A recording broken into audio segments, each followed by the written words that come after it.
How you doing? How you be? Top to the AV and gaming news. Asus is making their own handheld to basically go against the Steam Deck. On top of that, the crucial 4TB NVMe is on sale, which I've never seen before in my life. And E3 2023 is canceled. Let's get on with the show. Hi, I'm Anthony, and if you are new here, consider subscribing. We actually troubleshoot and help people with their technical issues and PC gaming issues, and subscribing will help us grow the channel and help more people. Thanks.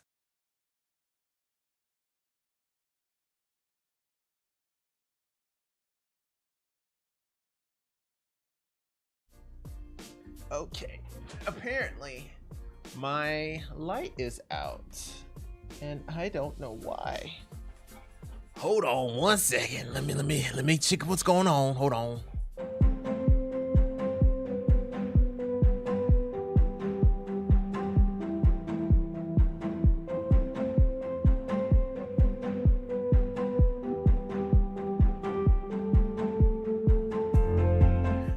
There we go.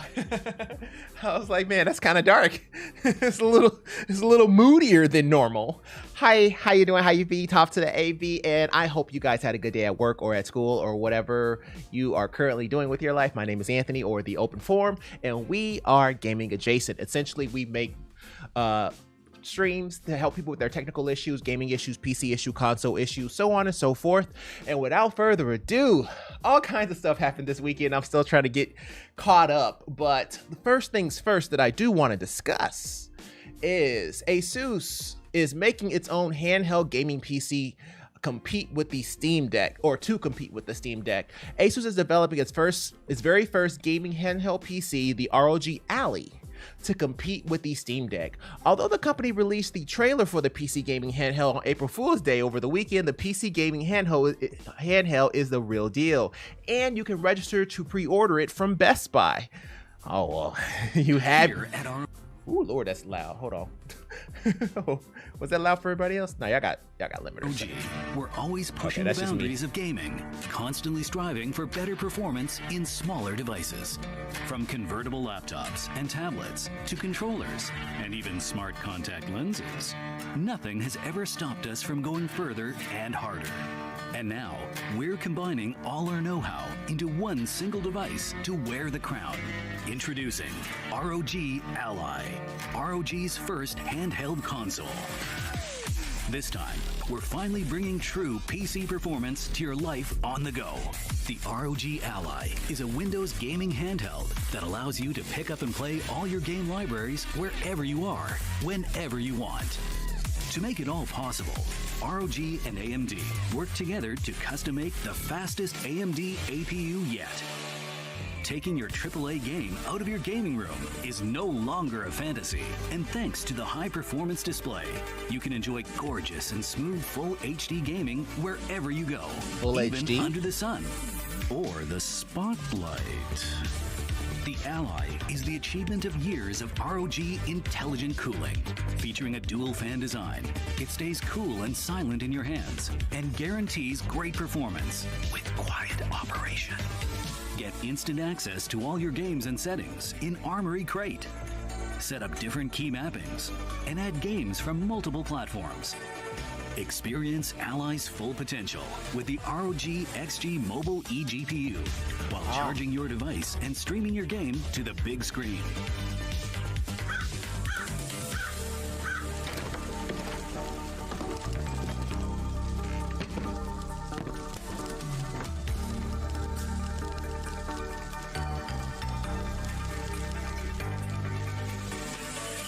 All you need is the ROG Ally, and all it needs is you. Take it wherever you go and play wherever you are. ROG Ally. You'll never have to stop gaming again.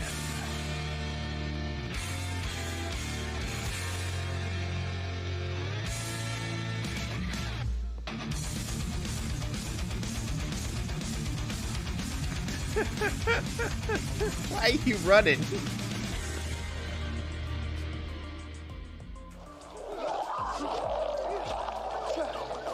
I know his butt hurt.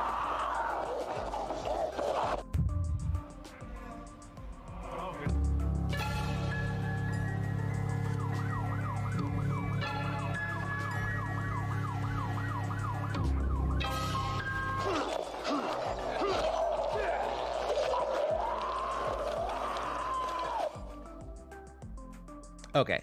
How could anyone think that that was a April Fool's joke? There is no way on earth that is an April Fool's joke. You see how well made that is? Okay, first off, it's white, which is different from a lot of the other consoles. And okay, so I have the Steam Deck right over here, and I just ordered the Aya Neo 2 for a review, and now this one just came out, and it looks exactly the same size as a Steam Deck, except that it's all white, and it looks a lot cleaner. But first off, there's a lot of stuff to talk about. Full HD, okay, so we're talking 1080p. I don't know how it's gonna run that. Okay, so a few things that need to be discussed. All right, so first things first.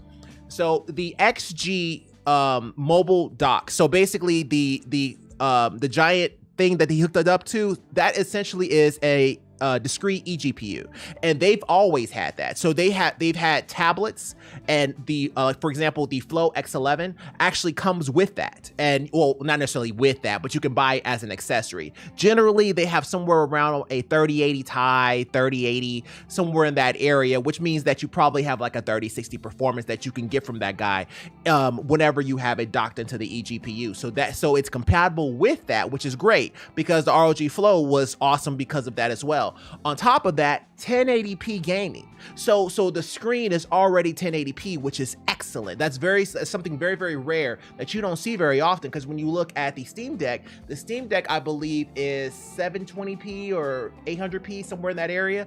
And I think the Aya Neo is going to be somewhere in that area as well. So the fact that it's also 1080p is excellent. Plus, the buttons look sick. So I'm already excited for it. On top of that, ASUS has been known to make pretty good products if you get like a good one. So like, you may have to RMA a couple times, but it's a little bit better than dealing with, for example, Indiegogo with the Aya Neo, or Steam with the Steam Deck. Both were terrible. So in this sense, having that come from Best Buy where if there's a problem, you can just return it, that is really, really good. Or you can buy some type of protection plan in case anything were to happen, because that's the biggest thing that people worry about when they have the Aya Neo. It's like, okay, well, what if something were to happen? What would I do then? Because if something were to happen, what exactly am I supposed to do? Am I supposed to contact Indiegogo? I'm supposed to contact the support team, things of that nature. And it's such an expensive product, it makes it difficult for people to decide on how they're going to approach contacting somebody. So that's one of those things that you kind of have to worry about when dealing with this type of a product. It's just like, who am I supposed to contact for support? And even with Steam, it's kind of a problem, So I like where they're going with it, and I like the look and feel of it. It looks like the Steam Deck, if I'm being honest with you. It's just that it's in white. But I am very, very happy for that. So, hey, some competition, especially if it competes at the same price point as the Steam Deck, we might have something very, very important on our hands. So, hey, I'm happy to see it. And they released that on April Fool's Day. Like, that can't possibly be a joke. You see how well polished that is? I mean, that looks like it's been through testing and beta testing and beta testing. What's after beta? Sigma, gamma, whatever testing. It looks like it's went through all of that. Alrighty, next up here is the Crucial P3 4TB NVMe. I saw this earlier and I was like, man, I've never seen a 4TB NVMe for $200 before. So basically it comes with a $10 coupon, and there are a few others that are a little bit cheaper. However, this one is from Crucial, which is a little bit more popular than some of the other brands that are below $200. So in case you guys are wondering, or you need something a little bit stronger for your PS5 or your computer or console, I would suggest picking this guy up for $200 because I've never seen it this low in my life. So there you go. And then the last one is E3 2023 has been canceled. I'm not about to say the triple E, but we know it as E3 will not take place this June. Once considered the biggest annual gaming event, organizer Reed Pop on Thursday confirmed that E3 2023 is canceled. This was a difficult decision to make because of all the effort we and our partners put toward making this event, but we had to do what's right for the industry and what's right for E3. That's very, very unfortunate. I've always wanted to go to E3, but I haven't been pressed, so it's always been kind of hard to get into E3. But it's kind of sad. But hey, if they still release some of the trailers, I think what's probably happening with a lot of these trailers is that for example, Microsoft and Sony, they have their own websites, they have their own platforms, and you see this a lot with movies as well. And you know, movies not even released in the theaters, instead they release to their own platforms, whether it's Sony or whatever, and they'll be released to Disney or Disney Plus or so on and so forth. That, you know, why should I go to an E3 Expo and pay or spend that kind of money when I can spend it with my own platform? So now everybody's having their own platforms in order to advertise their own games and movies, and therefore things like E3, movies, and stuff like that are becoming a little bit more extinct, kind of like Blockbuster and GameStop, if you want to put it in there. So yeah, I mean, it's kind of an interesting one. We'll see what happens next year, but I've always wanted to go to an E3, but you know, it's one of those wishes that may not come true the way things are going right now. Alrighty, and without further ado, let's get to helping people. All right, so, oh, we start with a Mac issue. That's rare, that never happens. Okay, so let me get ready here. All right, put it onto something interesting because there is nothing to look at here. All right, so this is from Hello Kitty, which is hilarious. Mac desktop. I have this Mac desktop. It's like 8 years old, not sure which one it is. I don't really have space for it or need it anymore. It's not working right now. I just need to go to an Apple store. What are some options I have to get rid of it? Trash can. Like what? Trash can, recycle bin, Apple store, trash can, recycle bin, Apple store, hammer. I mean, you know, if you're trying to get rid of it, oh, I'm sorry. That's silly of me. We're helping people and I sat here and forgot about it. Or you can donate to charity. Duh, that's what we do here. So, but yes, you can take a hammer to a trash can, recycle bin, Apple store, or donate it to charity.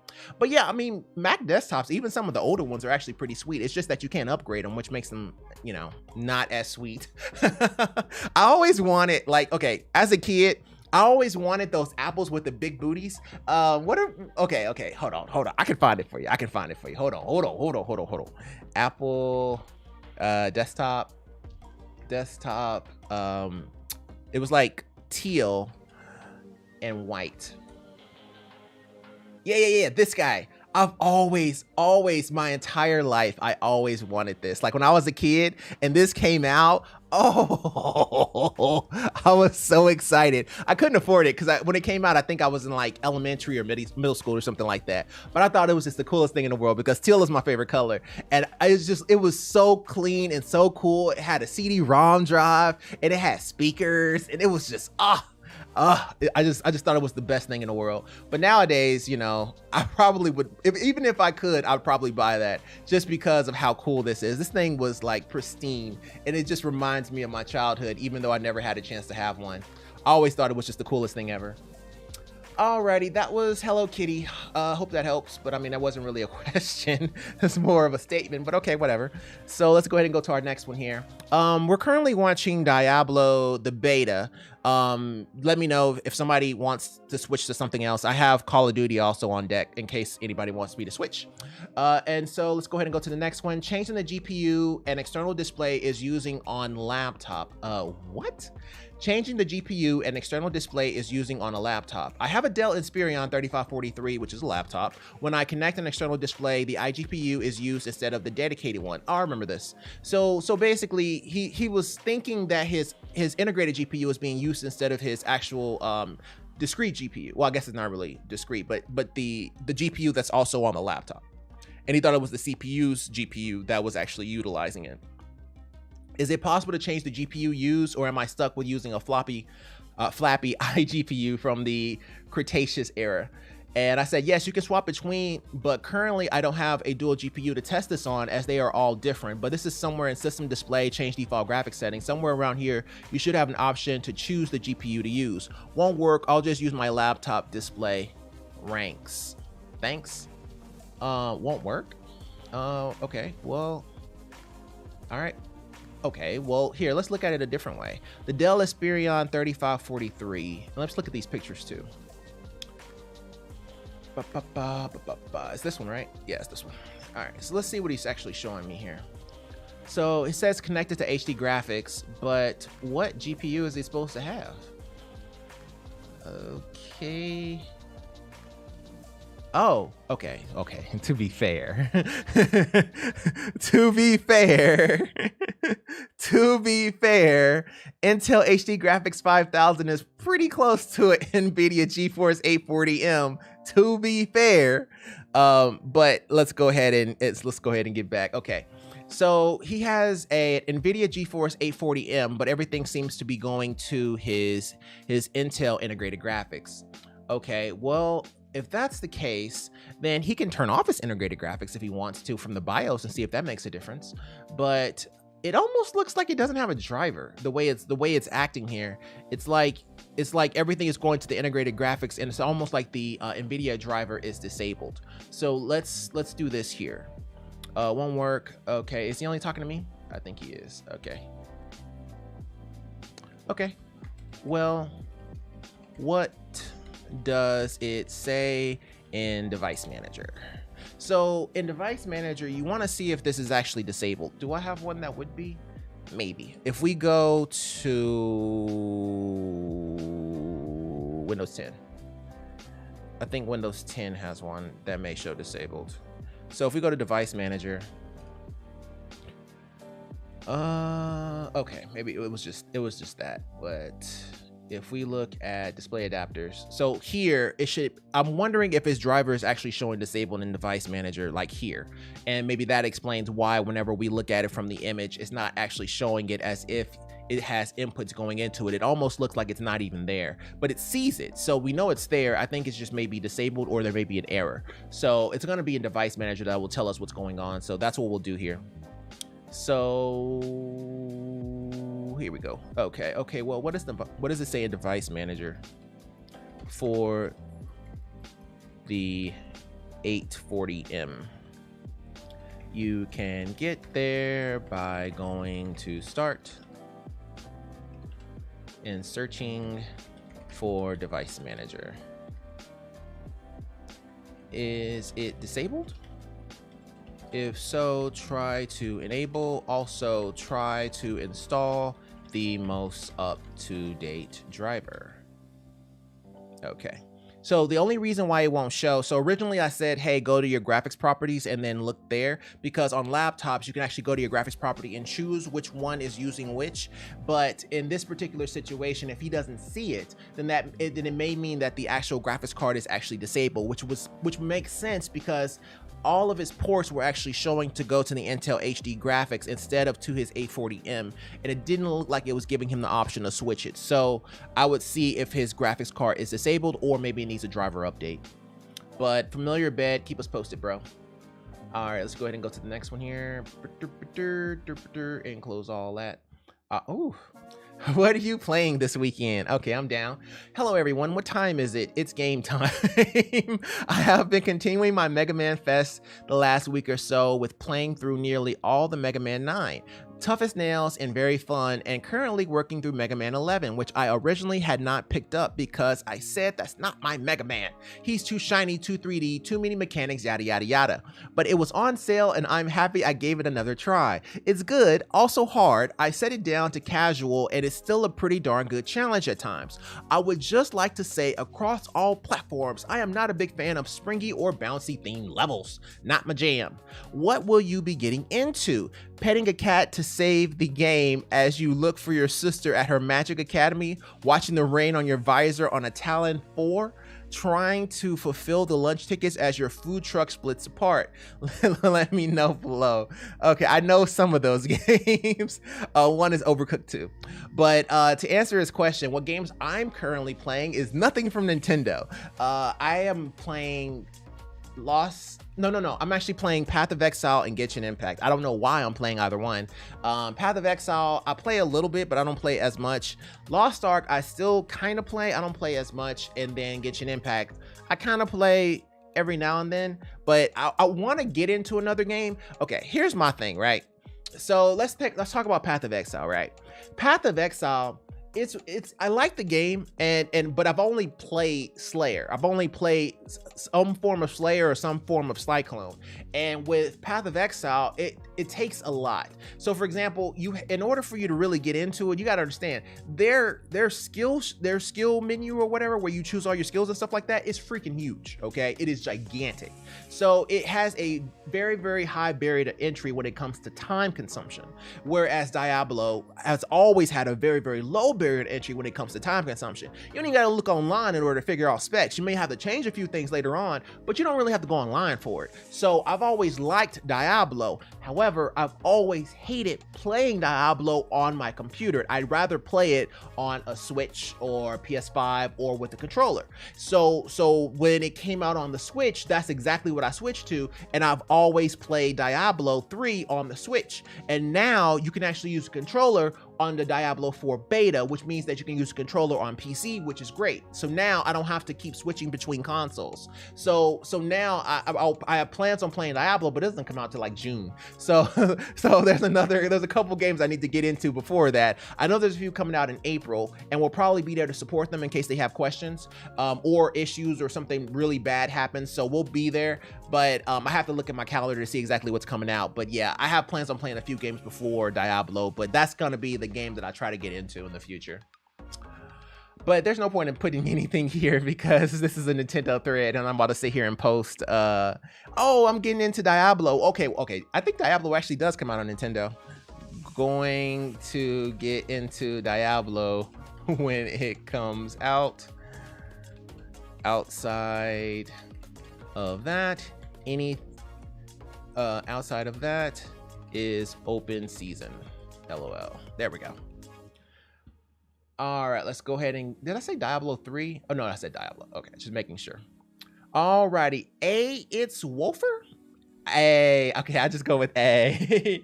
A writes, Ethernet issues. Hey everyone. Okay, so cool. So we're switching to Ethernet. I'm down. So switch it off here so you guys can see that because this is nothing but text. Hey everyone, I'm having issues with my wire connection. It says there is an issue with my Ethernet connection, says unidentified connection. I tried Windows troubleshooting, but I'm still struggling to understand where to fix the data of my connection. Someone please help. Okay, let's explain what that means. Okay, hold on, let me turn this down. All right. Unidentified connection. So an unidentified connection can mean a few different things.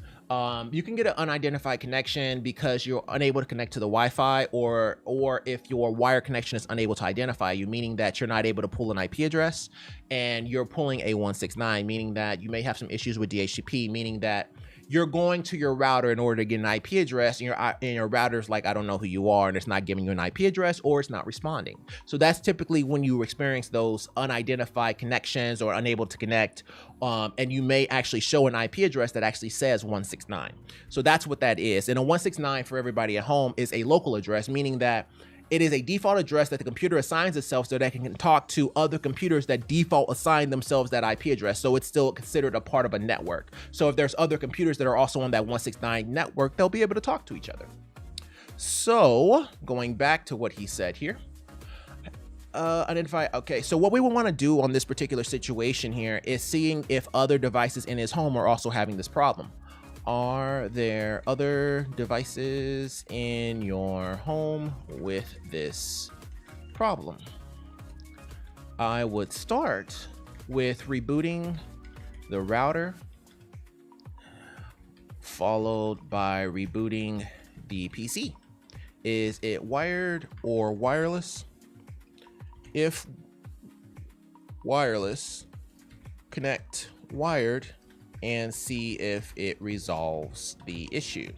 We're not gonna not say reboot because last time we did that, we got blown up. So I'm not about to sit here and be like, oh yeah, just reboot the router and let me know how it goes. And be like, oh no, I fixed it. I rebooted my PC, but thanks though. Like, we're not gonna do that. So we're gonna go ahead and put that in there. You're not gonna be embarrassing me in live TV. So so we're just gonna put that there. But that's essentially what you would want to do first. You can troubleshoot. You can go after the 169 and say, hey, go ahead and go IP config. Tell me what your IP is, yada yada yada. But trying to explain that to somebody is kind of difficult. It's easier to tell somebody to go ahead and reboot their router and reboot their PC and see if it works, or if they're wireless, go wired, and then we go from there. If I need to go into command prompt, we'll go there, but I would rather not just by default, because it's kind of difficult trying to teach somebody how to get there. And then, you know, we do this every day, every Monday through Thursday. So our response times are not going to be as quick as his reply time. So I would rather not if I don't have to.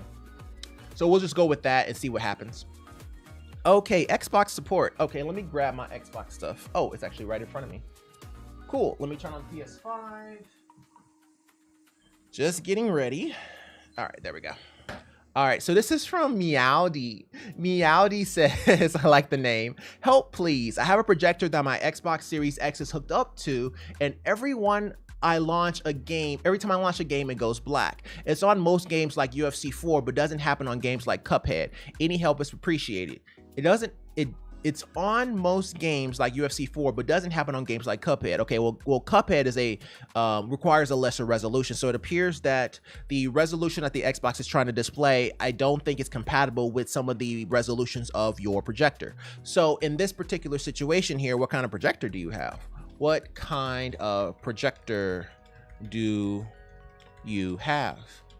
You may have to bring the Xbox down to 1080p 60 FPS in order for it to display a picture.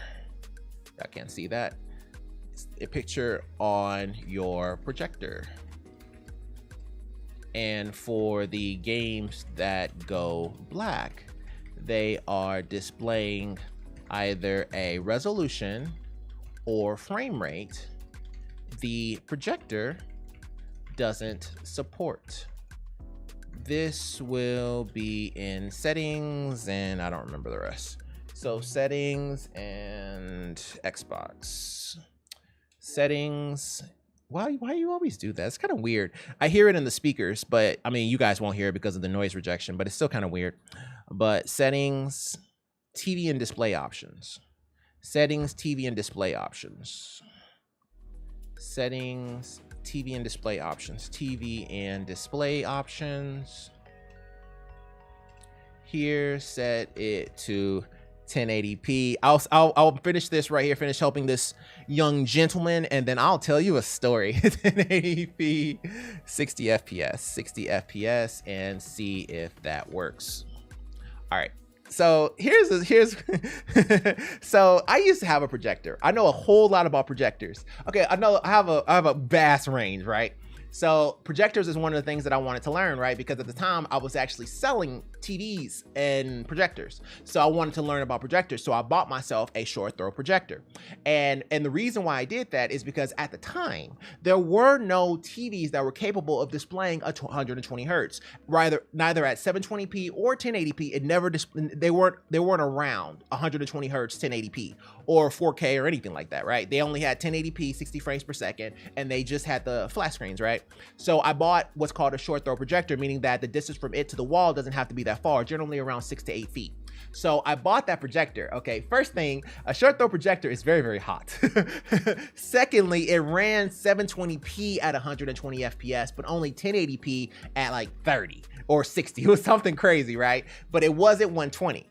So like if I hooked up, I think at the time it was like a PlayStation 3 or something along those lines. So, or an Xbox or something like that. Whenever I hooked up my consoles to it, I had to go in and change the settings, but you couldn't see the settings because it always gave you a black screen because it couldn't display at 1080p in the frame rate that the console was at. So I had to go in and change it to 720p in order for it to actually show a picture. So I am very, very, very familiar. And then on top of that, I used to run a computer on it as well. And so I had to always go in and hook up my computer to another monitor, change the resolution, and then hook it up to the projector. So yeah, but I loved it. It was so good because it was the cheapest way to get a 80-inch screen without paying for an 80-inch screen. And back then, you know, it's very, very expensive to buy those kind of screens. Like even now it is, but back then, I mean, it was crazy expensive. And so, but that projector was only like $700, I think. I saved up for a long time for it.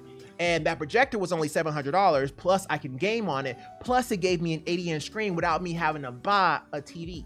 So it was great. Oh, it was great. I love that projector. It was, I think it was either an Epson or a Panasonic. I don't remember the name. It's been that long. It's been a minute.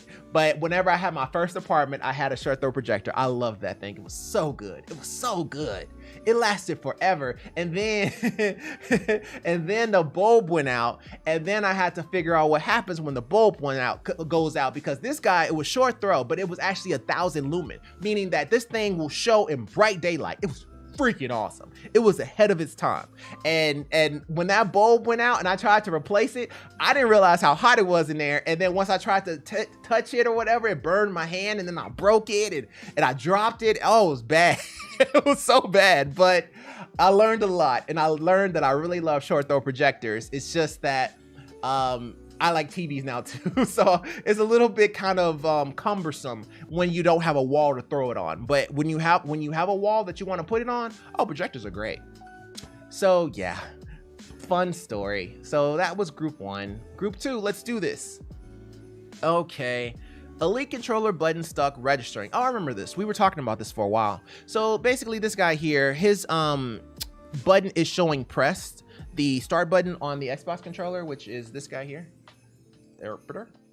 Yeah, so the start button is actually showing to be pressed in, and we talked about this a few times.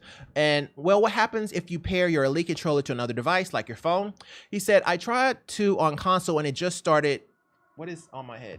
It just started when I was playing a game. As I said, I hard booted my Xbox, so whenever I tried to sign in, it made me retype in my Wi-Fi, but it kept pressing the start button, so it enters and I can't sign in.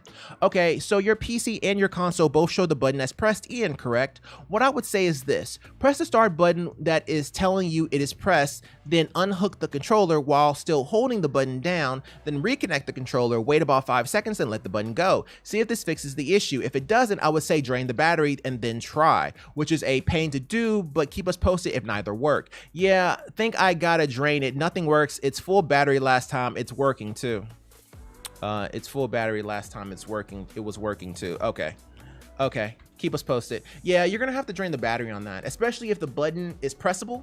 If the button is pressable, you're gonna have to kill it. But these guys here, they tend to go to sleep. So this guy here, it'll go to sleep on you if you're not too careful. So for him in this particular situation, he's gonna have to let this guy die and then see if that actually resolves the issue. But there's no real way. Like if you look on the back of these Xbox controllers, there's no place that you can actually, you know, hook something up to drain the battery. It just has those little dots that is used for charging, and that's pretty much it. So you don't really have a whole lot of options here. But in his particular case, if the button is pressed and there's nothing he can do, and we've already tried to press it and hold the button down and then unhook and rehook it to the Xbox in order to try to reset it, and that didn't work, the only thing you can do is kill the battery. So I would suggest that, see how it goes, and just keep us posted on that one. It's unfortunate though, you know, hopefully he'll be able to get that fixed, but that's pretty much your only option at that point. There's no reset button like it is on the PlayStation controllers. All right, let's go ahead and go to our next guy here. Alrighty, so this is from Pure Psychology, and Pure Psychology writes, Go XLR to Xbox Series X. I know what this is. Oh, Go XLR. Okay, I got you. Hi, maybe someone can help me, but is there a way I can set up my Go XLR to my Xbox Series X and I can use for party chat and gaming chat? Let me look this up one more time just to make sure I'm not tripping. Okay, yeah, okay, I remember this.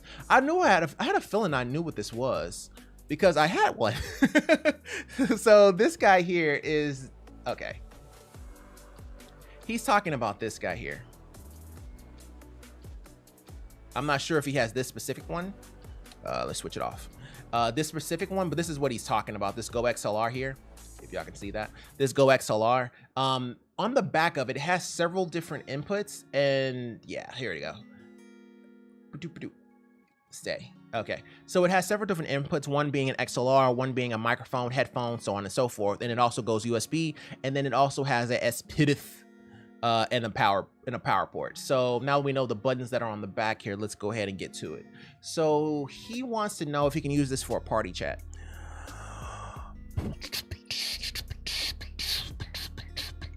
Yes, you can. If you plug microphone.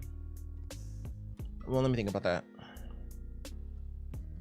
If you if you have the XLR and then you output it, well, no, that wouldn't work. Hold on, let me think about that.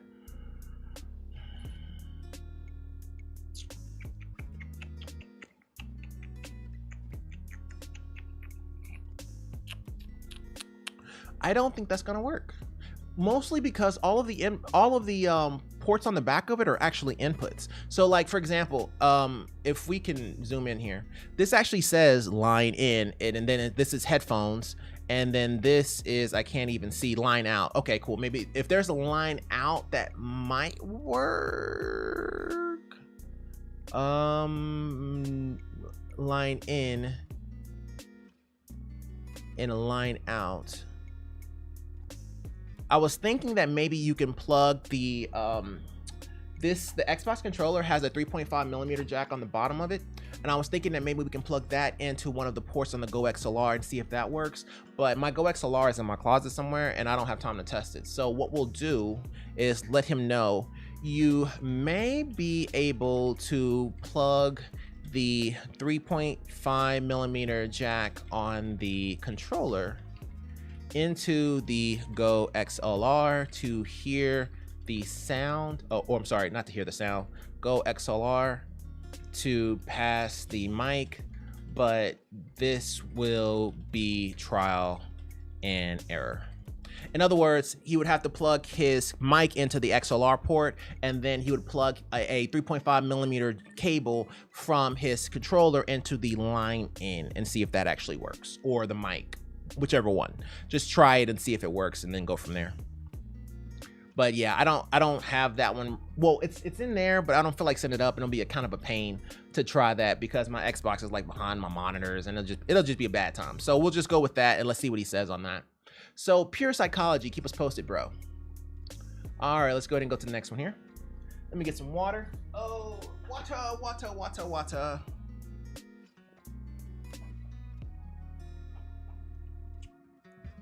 I don't know who I'm gonna end up playing on Diablo. Barbarian is okay. I miss my Paladin. I think that's really what my problem is with this game, is that I truly miss my Paladin, and I don't want to play other characters because they deal more damage at level 25.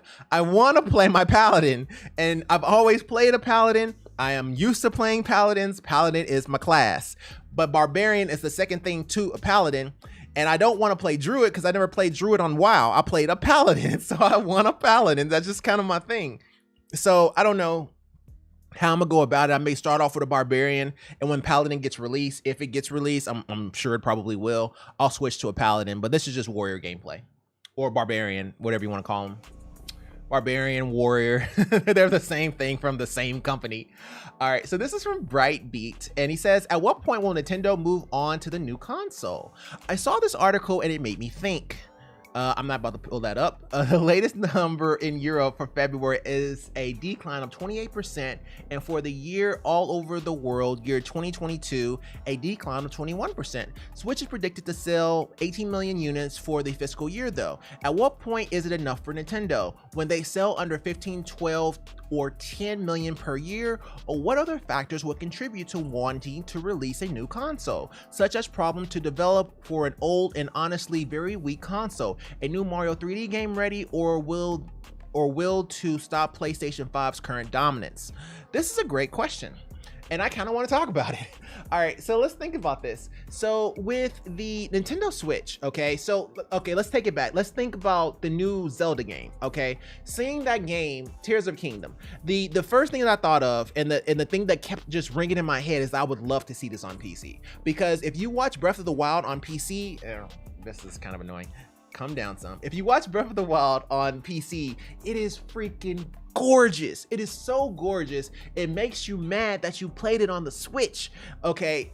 You know, and I always felt that, like, when I saw it, I was just like, oh my God, like, why would I even waste my time on a Switch? Now, granted, it may be illegal, but on a PC, it was gorgeous. I mean, it was absolutely beautiful. And Tears of a Kingdom is no different. And it's almost like For Zelda and Pokemon, they almost had to make concessions in order to be able to run smoothly on the Switch, especially Pokemon. So Tears of a Kingdom probably will have to as well. And I feel that they will probably turn the Switch into the Game Boy Advance, the, you know, all of those, like the handheld version of the Game Boy Advance. And then they'll release a more powerful console, and then they'll just run the two. So I don't see them actually getting rid of the Nintendo Switch, because the Nintendo Switch is an evolution of the Wii and Wii U. It's basically what happened with the Wii and Wii U. It turned into the Nintendo Switch, and now you kind of have a portable console. And I think they want to keep that library and keep it like that, and then go to a full-size console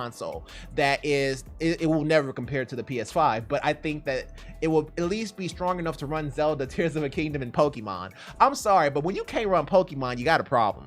So I think that they know that. I really hope that they release something soon, because getting smashed by the PS5 isn't the prettiest thing in the world, you know? And it's so dated. It is so dated. We're talking about Steam Decks that are just destroying it, you know? Steam Decks and little handheld consoles, phones. when you getting blown out by a phone, you know, it's probably time to upgrade. So I just feel like hopefully they'll come out with another console, and they'll just turn the Switch into kind of like the Game Boy Advance version. We'll see how it goes, but that's my hope for Nintendo. All right, let's go ahead and go to the next one here. This is from Shortman. Shortman34325 says, Xbox keeps shutting down or won't turn off. Originally, I came home one day and my Xbox won't turn on, which y'all don't want to see my face.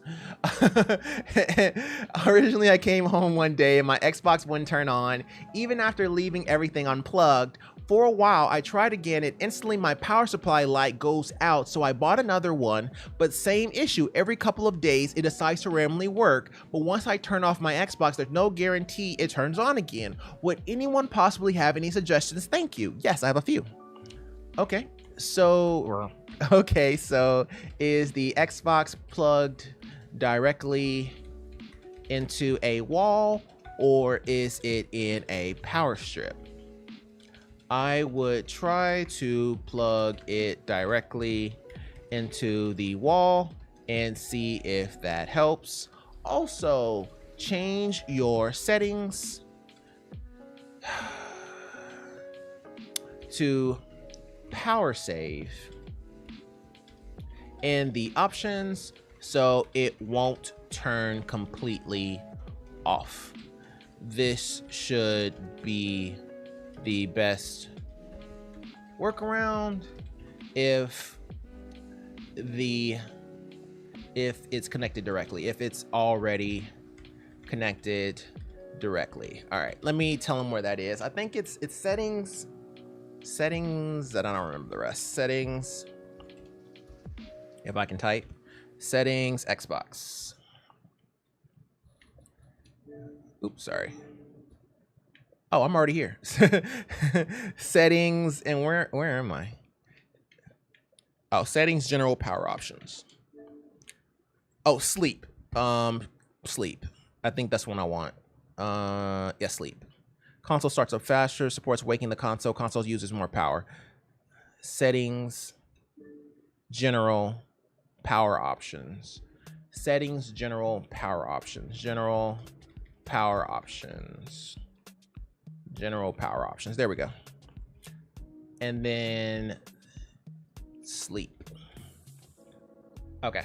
So essentially what you want to do is make sure that it's plugged directly into the wall. If it's having issues and it won't turn off or turn back on once it turns off, then you want to make sure that it's plugged directly into the wall. But if it is plugged in directly into the wall, then there's a possibility you may be having some issues with your motherboard, in which case I would suggest just to put it to sleep and let it actually turn itself off, and that would probably get you by. And you know, because at that point we're talking about hardware issues. So you know, or if it's under warranty, you may want to RMA it if you do determine that that the motherboard is the one going to be the causing the problem there. So yeah, Short Man, keep us posted, bro. All right. Hey, we've got a new follower. Hooray! Own3D is now following Snorlaxative. Hey, I appreciate the follow, man. Thank you so much. All right, let's go ahead and go to the next one here. I don't know why it says on 3D. It's so weird. I think it's because of all of the filters that I use, and so it makes me read it when I'm looking at it. But yes, Mr. Snore Lexative, thank you so much. All right, let's go ahead and go to the next one. It is Kurg Stabber, which sounds terrifying.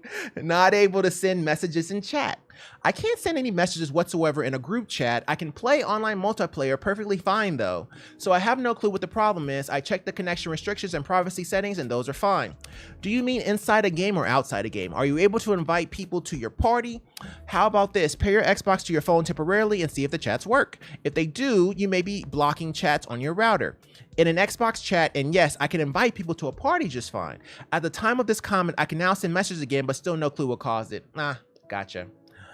Well, we're gonna call this an assist trophy because we're petty. so we're gonna get that, Luca, right? We're gonna get that assist trophy. So thank you. At the time of the comment, I can now send messages. Okay, glad it was able to resolve itself. Seemed more like a networking thing than anything, a networking limitation than anything. In the future, you may be able to resolve it by rebooting your router or console. Let us know if you have any questions in the future, my guy. In the future. Okay, there we go. So yeah, we'll take that assist trophy. You know, that's a pretty good start. Oh, well, okay, it's not the best start in the world because I mean, last Thursday we were killing it. We had like 4 assist trophies by the time we were in like group 2. But okay, you know, it's okay. It's okay. We'll get there. We'll get there. So you know, 1 assist isn't bad. It's not like we got an L. So hey. So group 3, I'll take it. I'll take whatever I can get at this point. My laptop fell on the floor shortly after it started going to sleep randomly. Okay, I remember this. My laptop fell on the floor and now it goes to sleep randomly. I've asked a lot of people and changed every possible setting, but it shows 460p or 480p, I'm guessing is what he meant. And I said, okay, well, do you run your laptop plugged into a wall or do you use a battery? Sounds like the battery may have gotten jarred loose. You can go to your edit power plan from the start menu and turn off all sleep options to see if the device still goes to sleep. I actually changed all the plans and replaced the battery. None of them solved the problem. Well, okay. So let's go back over this real quick. My laptop fell on the floor and now it goes to sleep mode randomly. I've asked a lot of people and changed every possible setting shown online, but no solution. I'm convinced that it's a physical damage. So if there is anyone who can at least tell me which part of the laptop is responsible for making this happen, I would be glad. Also, the light of the power button goes on and off randomly while I work. Lenovo ThinkPad 460p. While I work. Okay. So the laptop he has is a Lenovo ThinkPad 460p. So its resolution isn't changing. So it's just us talking. And he said, oh, sorry for the delay. First off, sorry for the delay. We run a live stream Monday through Thursday. But you can reach us on YouTube/Twitch at the open forum if you are in a hurry. All right, so with this issue here, so he's already tried to replace the battery and he's changed all the battery plans, yet the computer is still going to sleep. Then that means something has been jarred loose on the motherboard, which means that it's probably going to be the contacts between the motherboard and the power. So if that is the case, it sounds like the motherboard may have been damaged, particularly at the contact points connecting to the power supply. Is this guy under warranty, perchance? So yeah, you know, there's not a whole lot you can do, you know, in these kind of situations when somebody has an issue with a laptop that they dropped on the floor. I mean, you know, you're kind of dealing with a hardware problem at that point. But if it's continuously powering itself off, even after you change the sleep settings and you replace the battery, then at that particular point in time, mostly that means that the motherboard is having a power supply issue, and either a capacitor may have gotten damaged, or the motherboard is damaged, or the actual connectors from the power supply to the motherboard or the battery to the motherboard is damaged. Either or, that's pretty much going to be where your problem is on that one. So there's not really a whole lot to say, because it's all going to look like hardware. It's all going to point to the motherboard or a capacitor on the motherboard. So, you know, none of it looks good, bro. I mean, just got to be honest with you. PlayStation, let's do it.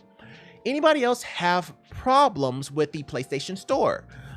Sure, I can check. I don't know if it's just me, but the PlayStation Store is kind of broken. I try to access the spring sale and it tells me the content isn't available. I can access my wish list, but 2 of the items don't show up, and whenever I select a product that shows, it also tells me the content isn't available.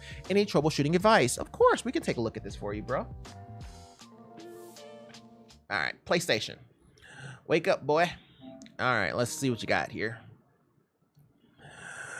I'm part of a tech team in my school. We fix people's issues with PCs, phones, etc. The most common problem is connectivity issues or frozen screens, but sometimes we get difficult ones like unresponsive system software. I'm pretty sure your channel will help me better at helping my classmates. Hey, I hope so. That'd be great. I mean, hey, you could probably help me too.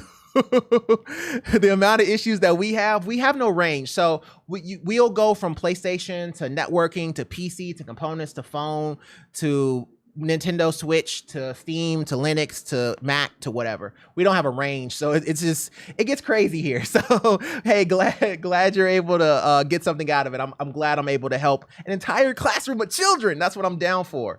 Alrighty, so Connor, let's see what we got here. So PlayStation Store, right? Oh, spring sale. Hey, let's do this. All right, so he said his games are showing content unavailable. So let's try Spider-Man Miles Morales. Doesn't look unavailable to me. It looks very available. FIFA looks very available. Grand Theft Auto looks very available.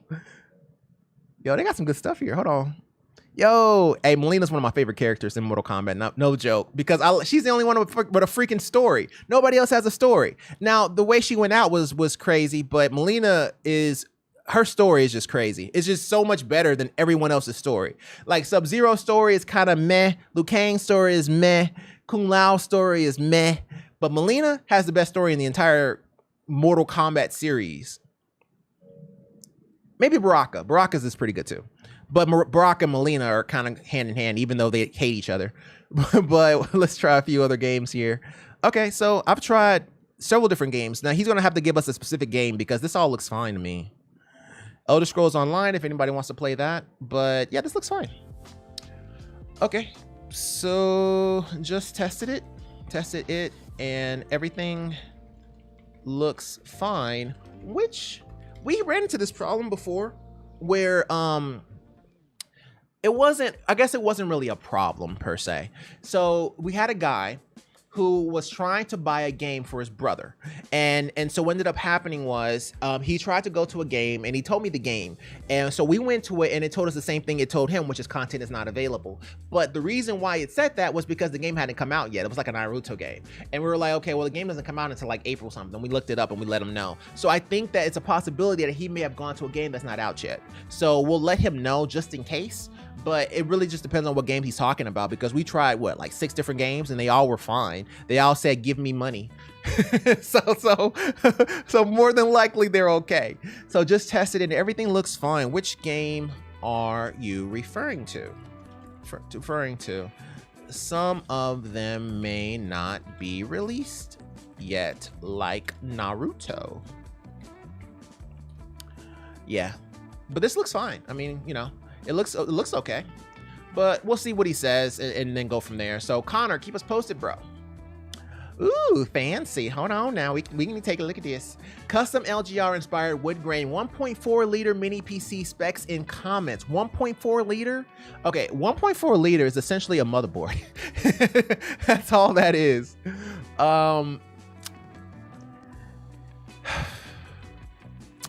It's different. The fact that you can put a graphics card in here is amazing. Let's start with that. So congrats to you, sir.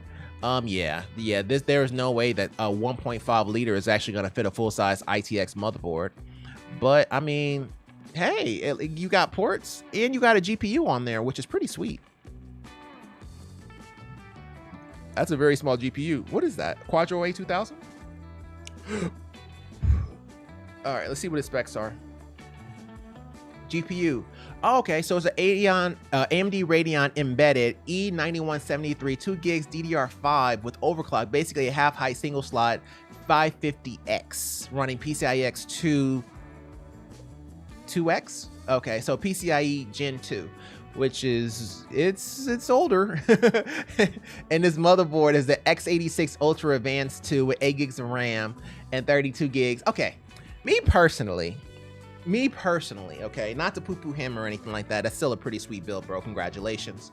But me personally, when I have an ITX fetish, it's because I like traveling with my computer over buying a laptop. I've always been the type that I would rather save myself $2,000 and build myself a computer that I can constantly keep upgrading for the next 5 to 10 years than buy a $4,000 laptop. That's never been my thing. I've always not been into that. So I was like, you know, and so my thing was I want an ITX build, but I wanted to be able to play the most recent up-to-date games at 1080p or 2K.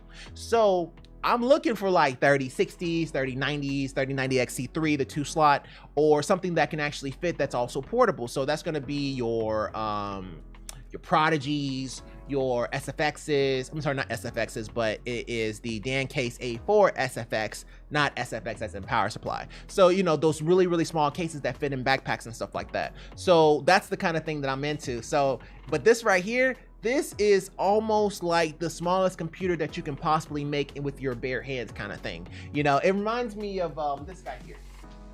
This guy, which is the, oh, what is this? Why don't you keep forgetting names of cases?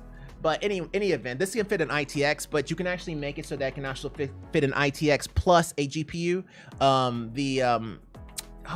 Why could I? What is it called? It's called something mini. I can't even remember. My mind just went blank. That's fine.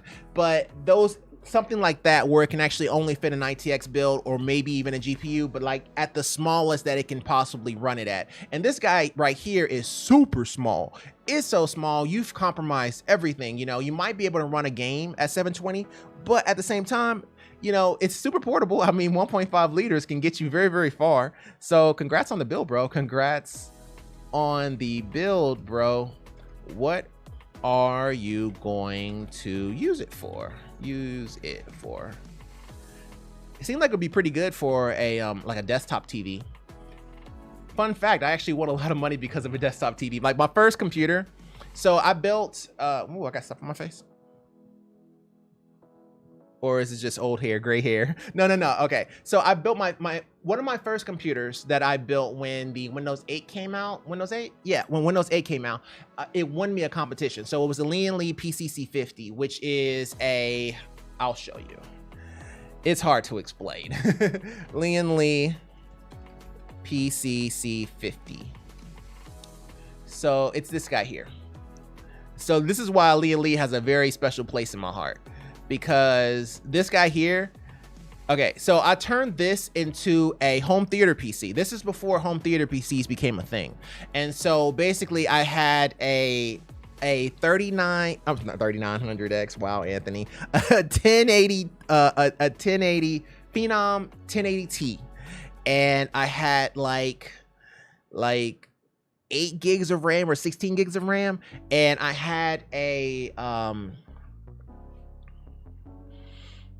Radeon 5570, and I was using it as my main PC.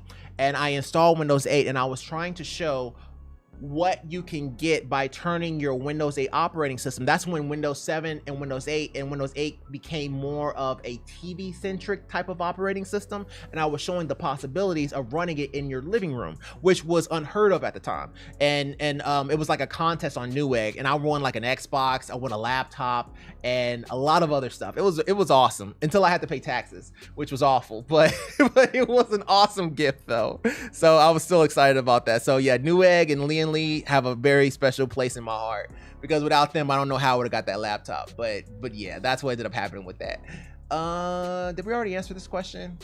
Yeah, we already answered that one. Anybody else having a problem? We answered that one, and we answered his one. So congrats on the bill, bro. What are you going to use it for? Okay, cool, that's good.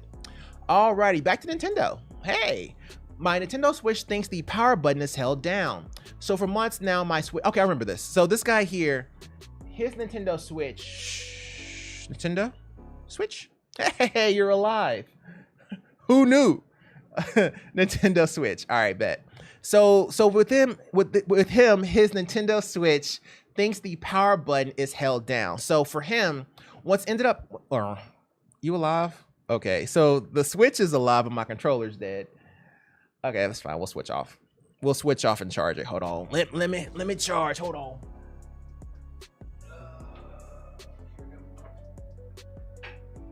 This is a very awkward position to be in. I hope nobody can see. No, nobody can see. Okay. All right. So Nintendo Switch thinks the power button is held down. So for months, so essentially what's happening with him is that on his Nintendo Switch, his power button is always held down. So when he powers it on, he can't get into the screen because the power button is turning it off after like 5 seconds. Sometimes he can get in, sometimes he can't, but eventually it tries to turn itself off. And okay, after about 10 seconds upon waking up from sleep mode, the Switch itself works fine, but it powers itself off after about 10 seconds upon waking up from sleep mode. And so we did a few things. We talked about this for a while, and looks like we went back and forth here, and it feels like okay, so he's been going back and forth. Okay. So he said it works. It just turns itself when coming out of sleep mode. You can plug it back in and it boots up fine. It just means sleep mode may as well not exist, as putting it in sleep mode will make it fully turn off next time you turn it on. Okay, well, how about this? Kill the battery and see if that resets the button for the Switch. This is the exact same thing that we did with the controller. So yeah, with Switches and with just buttons in general, a lot of times with these buttons, they're not broken. So we're not talking about a button that's just straight up broken. We're talking about a button that's still pressable. It's just that it registers as a already down click. So you can still press the button just fine, which is this case and the Xbox case that we did in like group 2. So we was like, okay, so the Switch never really turns off since the button is always pressed. It only goes to sleep. So let the battery drain when it's completely dead, then plug it back in to the power and see if it resets the button. Also, is this power button still pressable? Is what I said. He said, I'll try that, and yes, it's pressable. It clicks and feels fine, if that's what you mean. It just doesn't actually have an effect, as it always acting like it's held down. Also, it's hard to get it to stay on because usually if it's not on the dock, it'll turn itself off, but I've gotten it to work in handheld once, so I'll try again. I got it to stay on overnight and it's still not working. Did it die? Did it die? Did the battery fully drain? I mean, overnight, but I mean, what were you doing? I mean, did you only sleep for 4 hours? You sleep for 3 hours? Can we be more specific? Did it die? Did the battery fully drain? If it died and the button is still pressed, then we are dealing with a hardware issue, and unfortunately, there is little we can do. Yeah, once you drain the battery on that guy, if we're talking about a button that is still pressable, if you drain the battery and you still have the problem and the button is still pressed, you're in trouble. Off topic, but your setup is super impressive. Oh, shucks. I try. I switch between cameras to make it interesting. Like when I first started, it was not as detailed, and so I would go from just having one screen and it just was kind of boring, and so people would watch, but it's kind of hard to keep people's attention whenever you're not switching and you're not, you know, changing from one scene to another. So when it's not any movement, it becomes very, very difficult to make a video or make a stream. So I changed it up, and now it's all nice and fancy and whatnot. So yeah, it's all over the place nowadays. So now I can switch between inputs and games and all kind of craziness. So yeah, I appreciate it. Good looking out, homie. But yeah, for our friend Mr. Spoon here, yeah, we need to know if this guy died. I had a similar issues with my team. It just turned out to be an issue with the AC adapter got damaged, so we replaced it and it worked. Yeah, it can definitely be power on this one here, but he was talking about he was getting it to work even when undocked, and when it's undocked, it tries to put itself to sleep. We've tried going down the whole road of turning off the sleep settings of the Switch, which is possible, but even so, if the button's pressed down, there's very little you can do. It was all complicated. But if you drain the battery, I mean, you know, it becomes kind of an RMA at that point, if we're being honest, because if you drain a battery and it comes back on, the button's still pressed, man, it's over, unfortunately. But I mean, he can still get it work, just, you know, docked. But you know, hopefully he has it under warranty. But you know, oh, unfortunately that's unfortunately that's all we can do on that. Let's take a look at that. It's pretty. Okay, so this is from Rate My PC, give me your opinion. I looked at this before. So his fans are reversed. So okay, 1, these are wrong. 2, these are right, these are right, these are wrong. So okay, what's happening in this particular situation is because his fans are facing the wrong way out the side, these fans that are blowing in, which is the only one that's actually blowing into the case, is being exhausted. So this guy actually has negative air pressure because these 3 are being eaten by these 3. So it's not even getting to the graphics card. And this right here is exhaust, and this right here is exhaust. So he actually has negative air pressure in his build. So he needs to flip his fans around. We talked about this. True, but what should I do? Switch the fans. Okay, he asked. Okay, my bad. So you want to flip the bottom fans and the side fans so they are intakes. Did I say that right? Yes, so that they are intakes. That way you're pulling air into it and then into it and then exhaust out the top. So then you have 3, 6, 9 and then exhaust at the top. That's probably going to be your best way to go about it, because it's not going to come, we're talking about heat, right? So heat mixes with cool air quicker than it actually rises. So you want to, so even with 9 fans pulling air in, it's still going to exhaust out the top and the side, the back panel. So the back fan, if there is one. If it is, I'm guessing it's probably green. But yeah, that's what he's going to want to do on that one, just to make sure that he has positive airflow. So you want to flip the bottom fans and the side fans so they are intakes. This will give you 9 fans blowing air into the chassis and exhausting out the top and back. Yeah, so that's what you would do on that situation, bro. It's not hard or anything like that. This happens to everyone. Happens to me all the time. And I be feeling stupid. I be like, how could you do something so silly? But hey, it happens to everybody, man. It's definitely a thing. It definitely happens. Just turn on. Yeah. All right, let's go ahead and go to the next one here. But still, dope setup, Mr. Stock there. Okay, that was 23 comments, so somebody probably already replied to him as well, but sorry, when he replied 4 days. Okay, so he replied Thursday. That's the only problem. I want to do a late night show, like on a weekend or something, but I'm still trying to debate on when I want to do it. So we'll figure it out, because I don't want people to have to wait 4 days to get a reply back from us.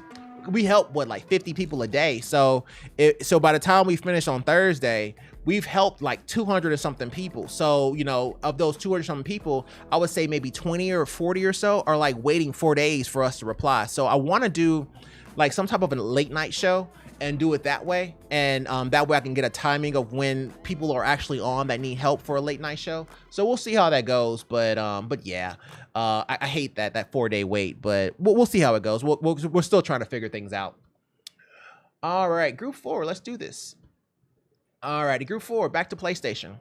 Hi, I just got MGR for my PlayStation 2. Oh, dear God. All right, cool. PlayStation 2, I'm down. Hi, I just got MGR for my PlayStation 2, but my third-party save card doesn't work, which is weird because it worked for GTA San Andreas. MGR? What is MGR? Okay, all right. I had a PlayStation 2, but I don't remember what MGR was. MGR? Oh, Metal Gear Rising. Okay, fair enough. Okay. Hi, I just got Metal Gear Rising for my PlayStation 2, but my third-party save card doesn't work, which is weird because it worked for Grand Theft Auto San Andreas. Any tips? Well, save card? How long has it been since I worked with the PlayStation 2? I didn't even know. I can't even remember them having save cards. How old am I? I thought they did, but hold on. Oh yeah. How old am I? Why don't I remember this?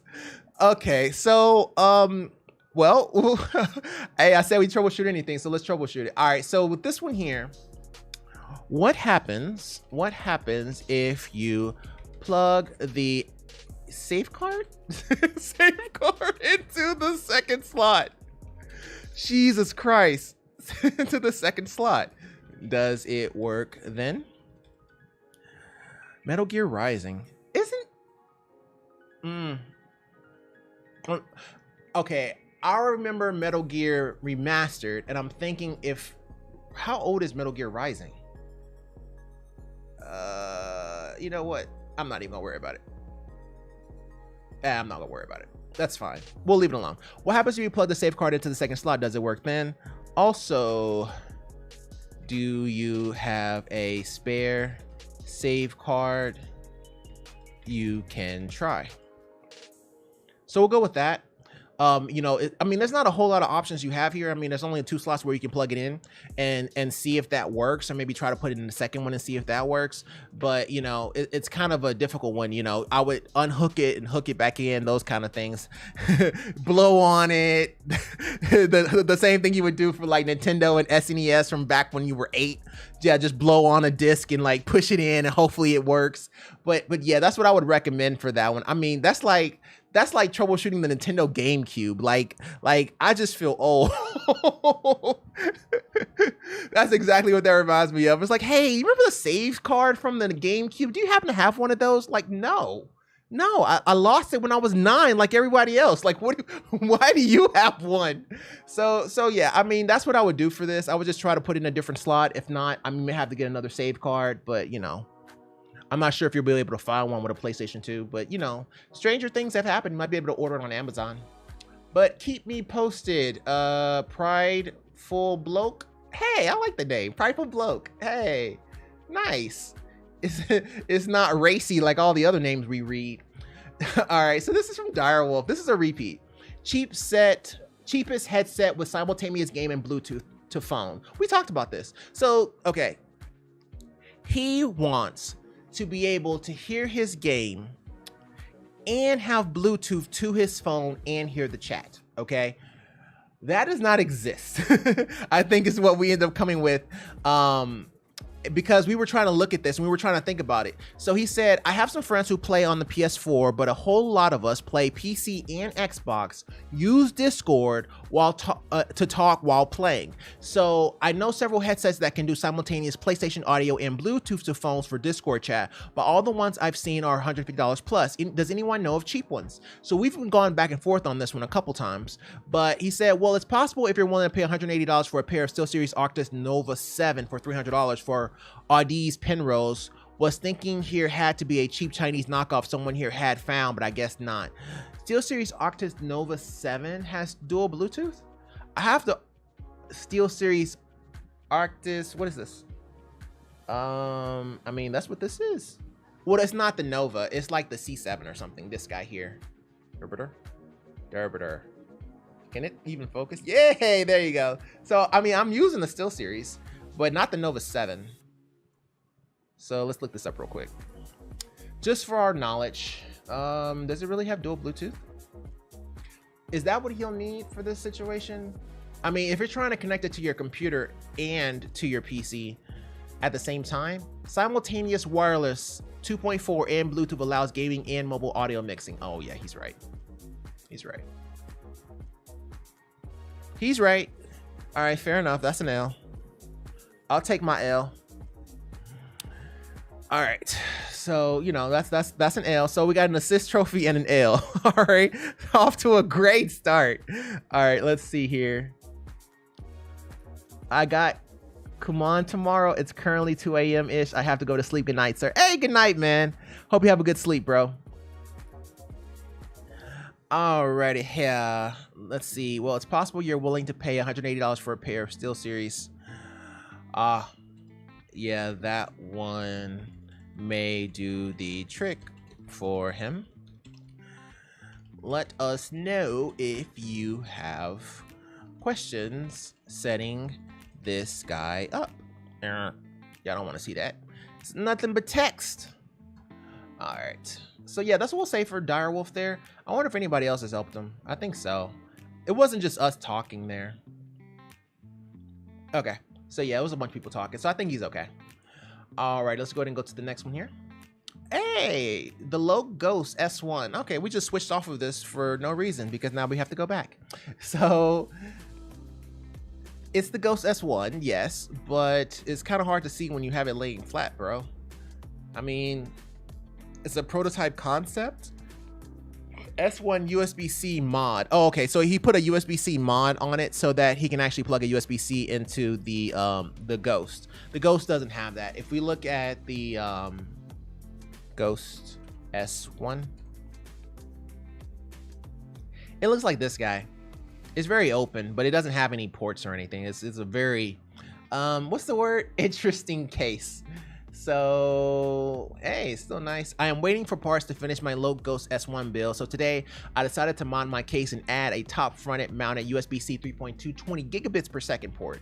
I took care to make it look as stock as possible. I filled the port by hand and countersunk the screw holes to get the screws so close as flush to as possible. Let me know your thoughts. Happy to share more of the build. Gets closer to completion, going with a 7950X 3D. And a 4090 in a dual rad custom loop. Wow, congrats. Wow, congrats. Impressive build, bro. I have the same one. Well, not the 3D though. I didn't go with the 3D because the 3D wasn't out when I bought mine, but I have the 7950X, which is, I mean, the 3D is a little bit better for gaming, but not in productivity. They're pretty much on par, so whatever. Pretty much in the same boat though.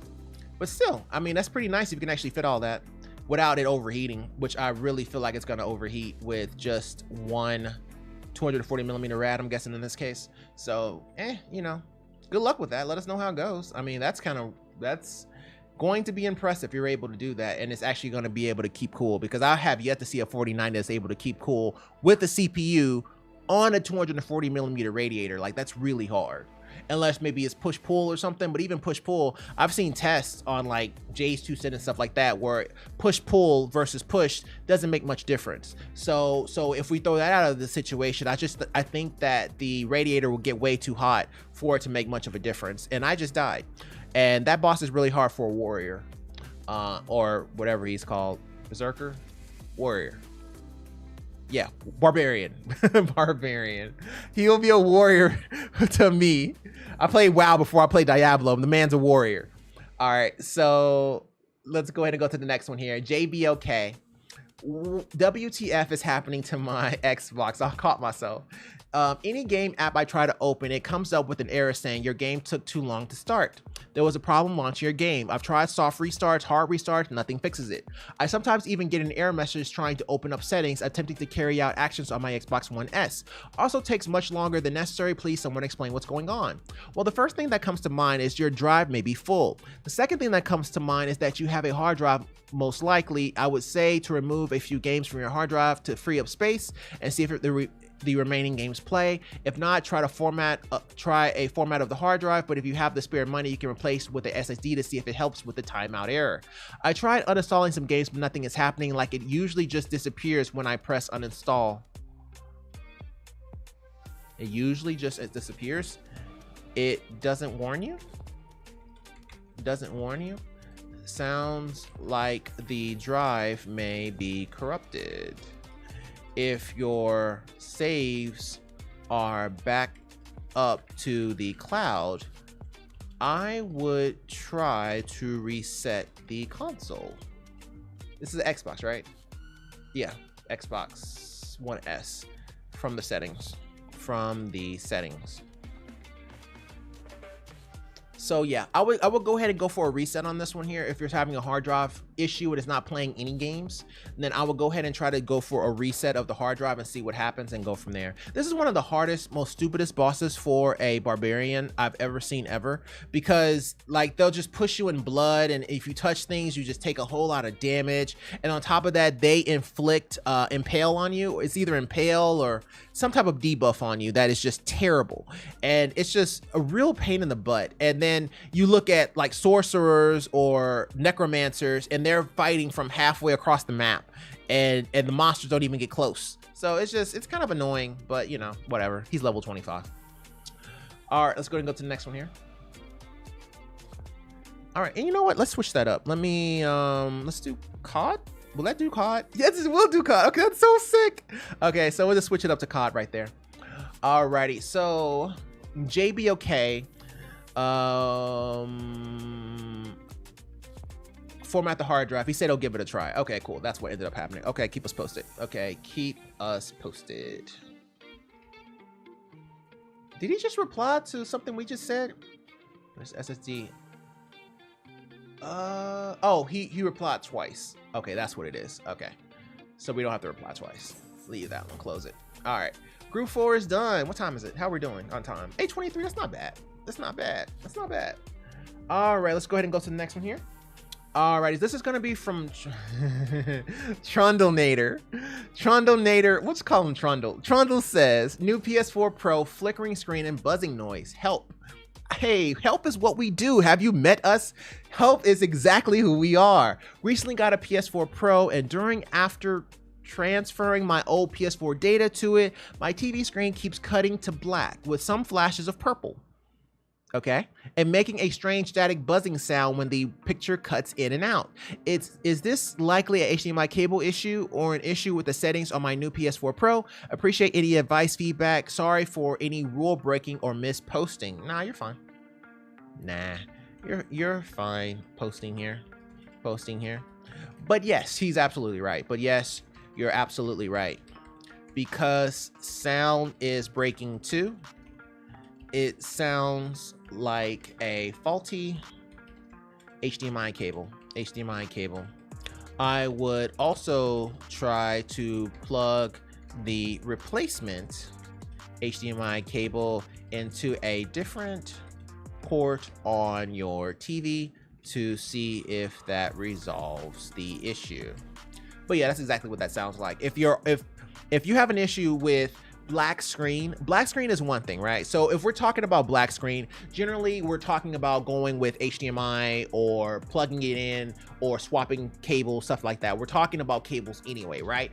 However, in his situation, he is having audio issues too, because HDMI also carries audio. So that already lets you know that you're having an issue with the cable or the HDMI port on the PlayStation or the HDMI port on the television, any of those three.